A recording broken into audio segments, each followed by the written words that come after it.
On this episode of Turnstile, we're checking out Dapper Day. We have the Dapper Day Expo at the Grand Floridian, Charles Phoenix, and let's see what everybody's wearing.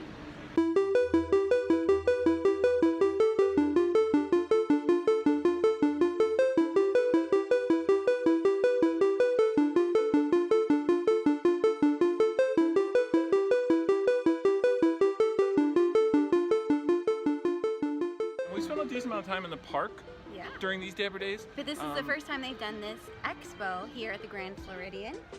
And this is something they kind of do in Disneyland, correct? They do. So this is new for us. This New is really territory. Exciting. What are some of the things you're looking to check out?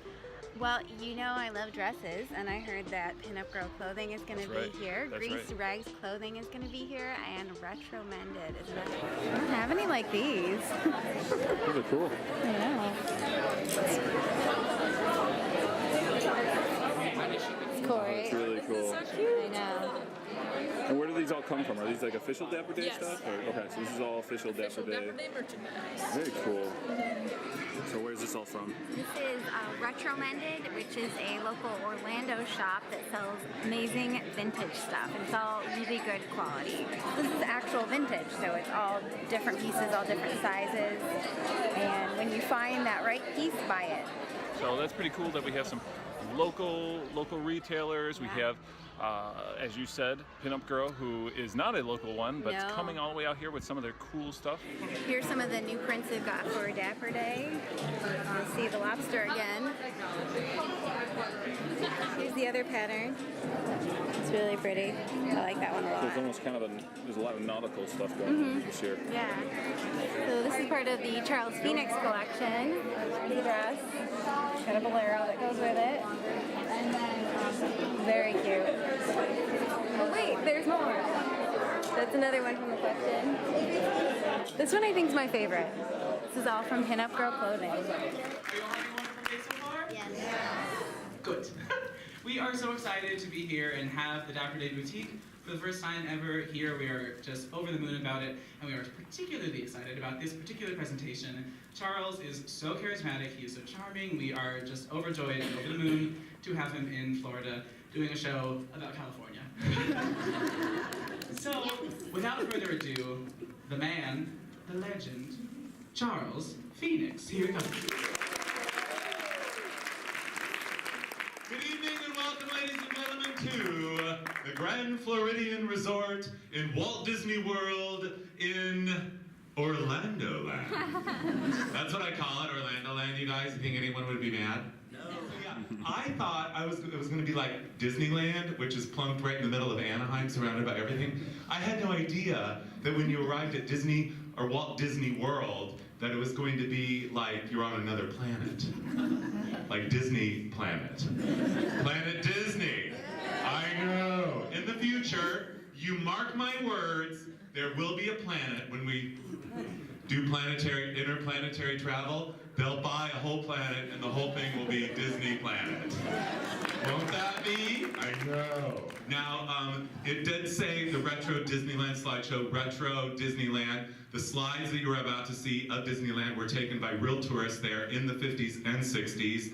Kodachrome slides. I collect other people's Kodachrome slides. I have for Ev, and I'm totally obsessed, and it's an amazing way for me to learn about history. I actually like looking at the pictures more than reading about it, because, I mean, you know, pictures, a great picture is worth 1,000 words. I go through about 1 billion before I get one that makes it to a slideshow, because a lot of people don't know how to take pictures, and they take pictures like, oh, that dirt! Let me unfocus the camera and take it of dirt.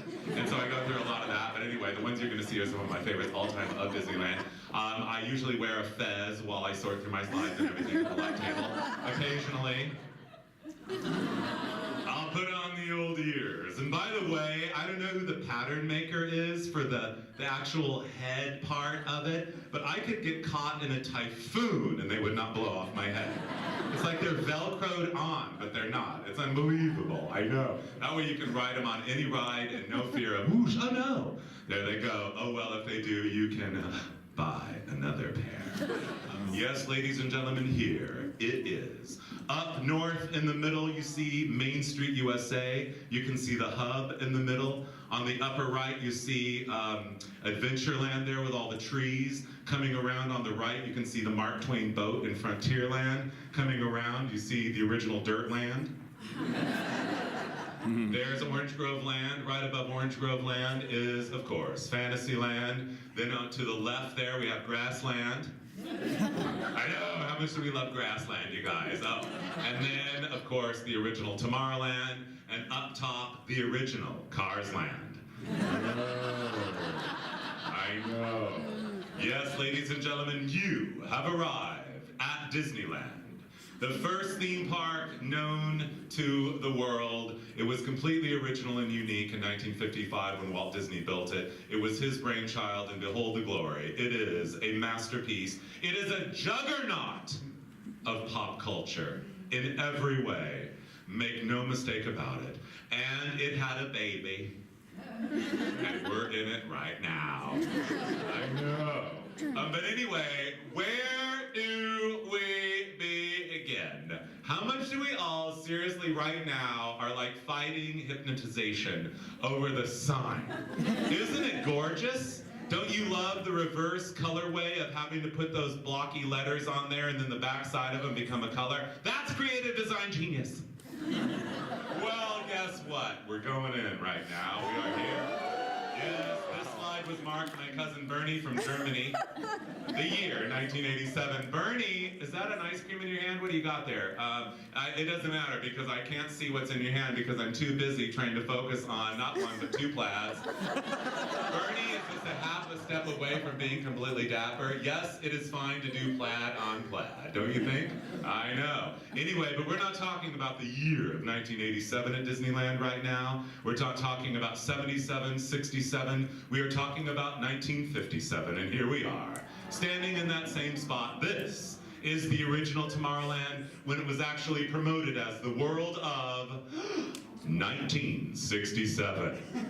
Isn't it gorgeous? I know. Can you believe that pole?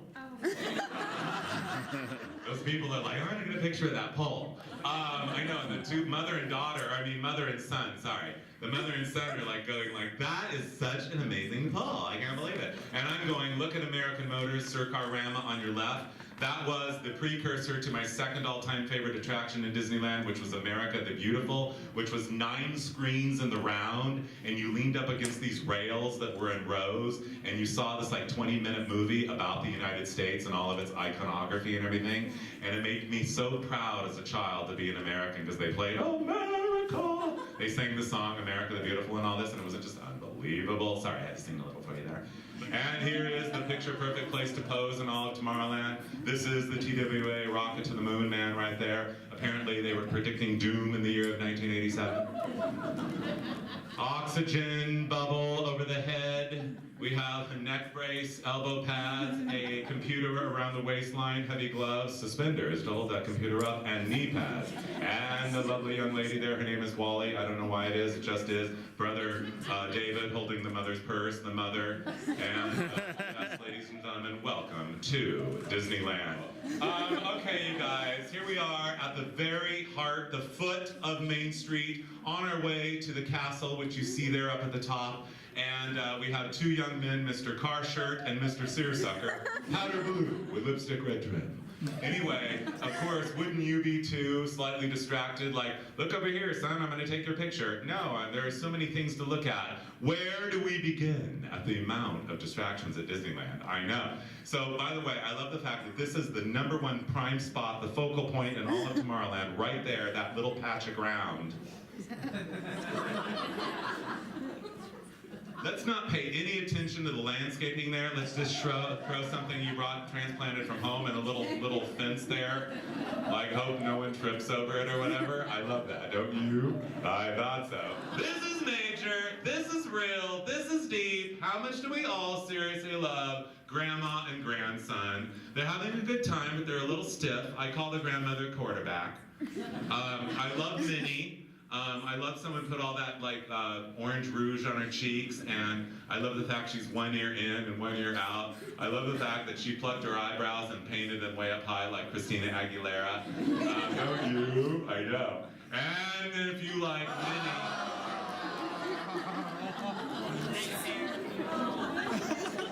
like, excuse me, like Mickey, are you the real Mickey or are you the fake Mickey? I know. Like, Minnie, how could you be so picture perfect? What happened to your boyfriend? Even his buttons are crooked on his little trouser pants. I know. And then like one of the three pigs is like going, I know my lower body is a little weird and I'm a little embarrassed to be standing next to Mickey, but I love these people because they look like they are on their way to Dapper Day, don't they? I know. I love the I Love Lucy dress on the right, picture perfect in every way, a plaid. Also plaid, the man's shirt, his double pleated trouser. The stripes on the left there, and going further left, a big white collar with a lovely floral dress that looks like something Ethel Mertz would wear. One white purse, one black purse on your lower left, a wedgie sandal. Perfect, timeless, and classic. And then the little children, here we go again with the dressing alike theme. I'm begging you guys, we must bring this back. Because psychologists need more work. Here we are inside the Golden Horseshoe. This is the Golden Horseshoe Review, ladies and gentlemen. Let it not go unsaid right now that this particular cast of characters right here performed this show more than any other one single cast ever performed any other show ever anywhere in the history of the known universe. So this cast right here is the most performed cast of the same show ever. For that, we say thank you. We say you are heroes to us, and you guys all look amazing. And yeah, like for 1 billion times that lady lifted up her skirt and showed her black lace pant.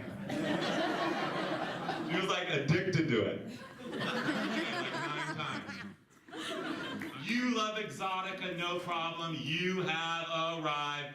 This is it. You're here. Hello, Adventureland. Lady, like, you want to snap up that attitude a little. You're like, not too happy to be there. But we are. Oh.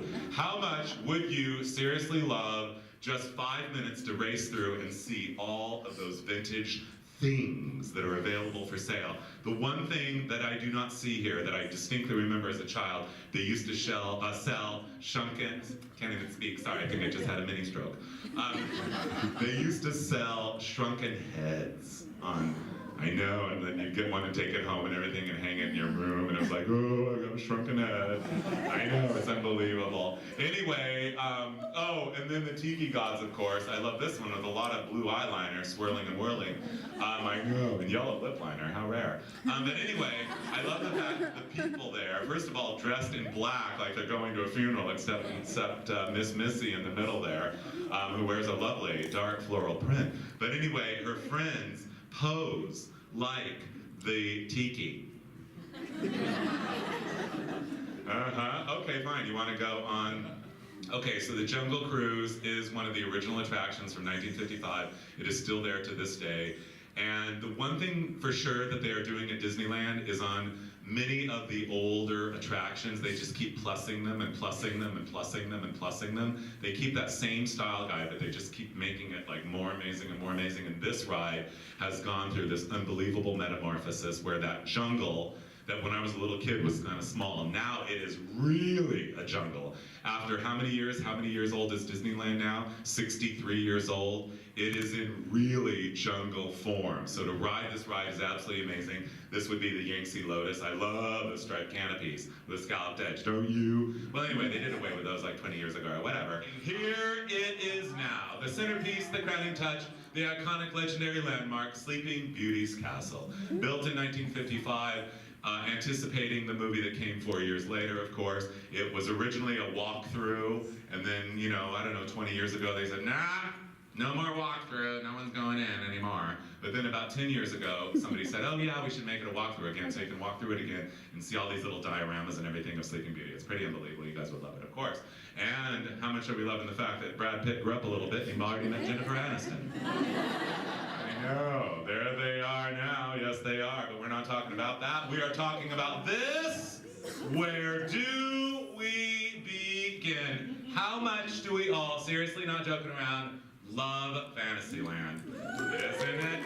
I know. I don't know about you, but I just love the whimsy of it. I love the color of it. I love the spirit of it. I love every single thing about the fantasy of it all, of Fantasyland. Every time I'm there, I'm just like completely rejoicing my soul, going like, I can't believe at this moment, right here, now, in my life, I'm standing here. Speaking of unbelievable in Fantasyland, right near the restrooms, we have this guy wearing a skull cap, powdered to match the white of his face, and a little tiny fascinator hat with little teeny tiny fake fruit on it. And he would bend down, and he would make little children wonder, why are you blowing a balloon in the shape of a toilet seat around my head? I love Mr. Stripes Man, and I also love the fact that Walt Disney's only transgendered character, Peter Pan. I know, I never understood as a child, why can't they just hire a young, a boy to play Peter Pan? But apparently I didn't understand labor laws, so I just thought there was this, cross-dressing going on, okay, whatever. And then, I have heard from reliable sources that the people who are the characters have to endure so many things, so many hardships. They get poked, prodded, punched, slapped, elbowed, everything. I mean, called names. I just can't believe it. Look at this guy. Cannot resist walking by and squeezing one of the three pigs. I know. This is the Disneyland Alweg monorail system, and this is the most spectacular mass transit vehicle ever designed in the history of the known universe. Yes, the monorail. What's so funny about that? It's a masterpiece of mid-century modernity, let it not go unsaid. In every way. But anyway, you guys, ladies and gentlemen, for your personal safety, please keep your arms and legs inside the vehicle at all times. And remember, please, no smoking, unless it's the medical stuff. But anyway, so according to the legend, the first official passenger was then Vice President Nixon, and according to the legend, he rode around the track, the first track, the first official run after all the test runs, and Walt Disney was very nervous because it was the first time that it had ever gone around the track without catching on fire. Because the technology was brand new at the time. Here it is now in all of its glory. You guys know how it is because you have your monorail here and we love seeing it go by. It's always a magical moment. And I love how whoosh, it just whooshes by. Don't you love that whoosh when it goes by? You know the whoosh I'm talking about, right? I know. Thank you, Dapper, for being here. Thank you all for being here. Behold the glory of the almighty Disneyland. We have visited Disneyland. Thank you guys. You're awesome. All right, so we just got out of seeing Charles Phoenix do his slideshow, and it was hilarious. The audience loved him, and he was kind enough to do meet and greets with everyone and do autographs. And Brandon got a little something from him signed right there to Brandon. So that's really exciting. It just ends off a really fun Dapper Day for us.